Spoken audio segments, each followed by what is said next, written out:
అస్సలాము అలైకుం. నమస్తే. అందరూ ఎలా ఉన్నారు? Part 2 is finally here. So, water అయితే మనం కంప్లీట్‌గా తీసేసుకున్నాం కదండీ! ఇప్పుడు ఇందులో 3 టేబుల్ స్పూన్స్ ఆఫ్ ఆయిల్ అయితే యాడ్ చేసుకుంటున్నాం. గుర్తుపెట్టుకోండి ఆయిల్ ఎక్కువగా ఉంటేనే కూర చాలా టేస్టీగా ఉంటుంది. ఇప్పుడు ఇందులో లవంగ్, దాల్చిన చెక్క, అల్లం వెల్లుల్లి పేస్ట్, పసుపు, ఉప్పు వేసుకొని బాగా కలిపేసుకుందాం.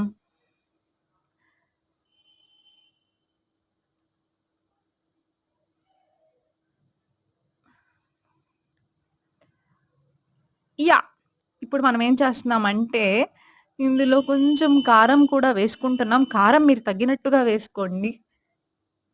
ఇప్పుడు ఇది బాగా కలిపేసుకొని, మనం ముందుగానే పక్కన పెట్టుకున్న వాటర్‌ని వేసేసుకొని, కొంచెం సేపు ఒక 2, 3 మినిట్స్ ఆగి, స్టవ్ పైన కుక్కర్ యొక్క మూత పెట్టేసుకొని దించేసుకోవచ్చు. ఇది చపాతీలో సూపర్ ఉంటుంది. Please share and subscribe.